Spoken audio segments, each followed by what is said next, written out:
నూలులో శతాబ్దాల గౌరవం, పట్టు పరంపరకు ప్రతీక, సంప్రదాయానికి శాశ్వత చిరునామా సఖీ.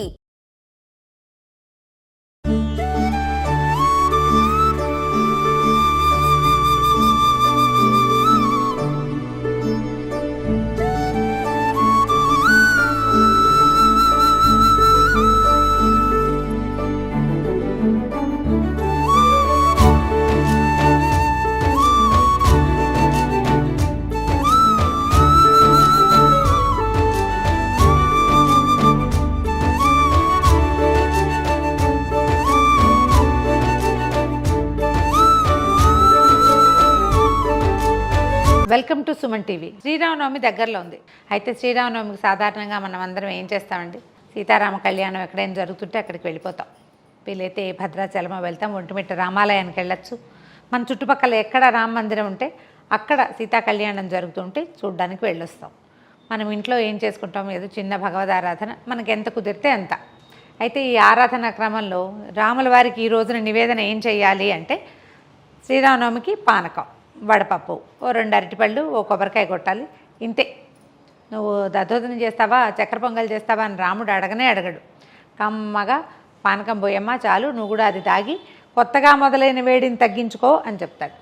పానకం చేయటం ఎలా, అదేమైనా బ్రహ్మ విద్య కాదు, కానీ పానకం తప్పకుండా చేయాల్సిందే.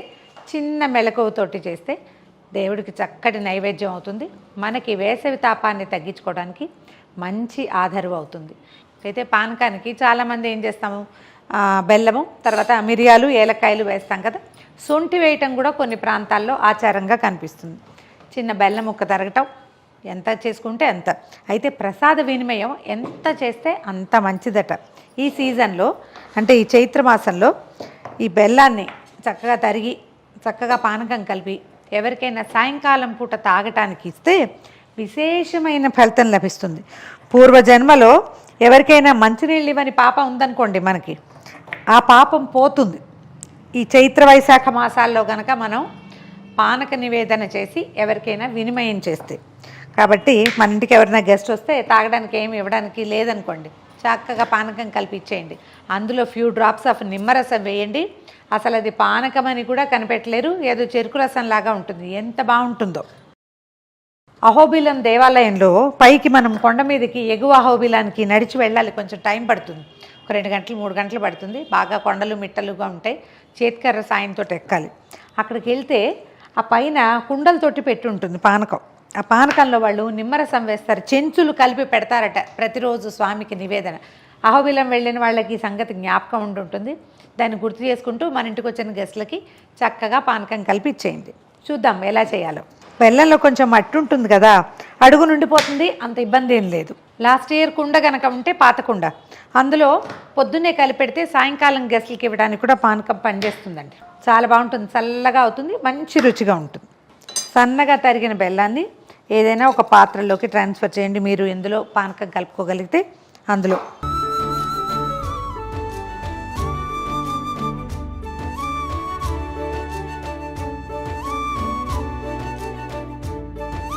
ఏదైనా ఒక స్పూన్ తోటో గరిటెతోటో బాగా 2-3 సార్లు కలిపి పక్కన పెడితే నిదానంగా కరుగుతుంది. మనం ఈ లోపల ఏలకులు అవి కొట్టాలి కదా, ఆ లోపల బెల్లం కొంత కరిగి వస్తుంది. ఈ బకెట్ కొలత కనిపిస్తోంది కదా, ఈ కొలత పానకానికి ఒక 15-20 మిరియాలు, తర్వాత ఒక 4-5 ఏలక్కాయలు. ప్రసాదాల్లో ఏలకులు వేసేటప్పుడు ఈ తొక్కు ఒలిచి వేయండి. ఎందుకంటే మనం ప్రసాదం చేతిలో పెట్టించుకుంటాం, లేదా పానకం నోట్లో పోసుకుంటాం. ఏలక్కాయ గొంతుకడ్డం పడుతుంది, లేదా నవలాల్సి వస్తుంది, ఉమ్మేయాల్సి వస్తుంది. ప్రసాదాన్ని ఉమ్మేయకుండా ఉంటే బాగుంటుందండి. మనం మొత్తం తీసేసుకుంటే బయటపడేయకుండా బాగుంటుంది. మీ ఇష్టం, నా ఉద్దేశం అయితే అది. మెత్తగా దంచేసిన ఈ సొంటి, ఏలకులు, మిరియాల పొడిని దీంట్లో పానకంలో కలిపేసేయండి. పానకాన్ని ఏంటంటే కొంచెం వడపోసుకుంటే మంచిదండి. ఈ రోజుల్లో బెల్లాలని మనం నమ్మలేకుండా ఉన్నాం. సేఫ్ సైడ్ చక్కగా గుమగుమలాడుతుంది. ఇలా పానకం చేసుకోవటం, చక్కగా దేవుడికి నివేదన చేసేయటం, పొద్దున పూట ప్రసాదంగా అందరికీ ఇచ్చేయటం. ఒకవేళ మనకి సాయంకాలం కావాలంటే దీంట్లో ఫ్యూ డ్రాప్స్ ఆఫ్ నిమ్మరసం వేస్తే కనుక గెస్ట్లకి సర్వ్ చేయడానికి కూడా పానకం చాలా మంచిది. ఈ కాలంలో వచ్చేటువంటి ఉడుకు ప్రాబ్లమ్స్ అంటే వేడి వల్ల వచ్చే సమస్యల్ని బాగా తగ్గిస్తుంది. కానీ రోజు తీసుకోకూడదు అని చెప్తారు. వన్స్ ఇన్ ఏ వైల్ తీసుకోవచ్చు. చేసి చూడండి. అయితే ఇప్పుడు ఒకవేళ మనం దేవుడికి పెట్టేటప్పుడు ఒక చిన్న అమెండ్మెంట్ అది కూడా చెప్తాను. అమ్మవారికి నివేదన చేసేటప్పుడు పొద్దునపూట ఇంత సమయం ఉండదు, బెల్లం కరగ తీసుకోవడానికి సమయం ఉండదు, గబుక్కుని చేసుకోవాలంటే నా దగ్గర ఒక ఈజీ మెథడ్ ఉంటుంది. ఏలకులు, మిరియాలు, తర్వాత ఆ మాత్రం పటిక బెల్లం చక్కగా గ్రైండ్ చేసేసేయండి. తెల్లగా మెత్తటి పొడి వచ్చేస్తుంది. డబ్బాలో పోసి పెట్టుకోండి.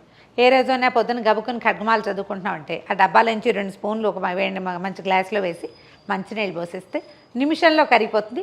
అది చటుక్కని నివేదన చేసుకోవచ్చు. Easy method.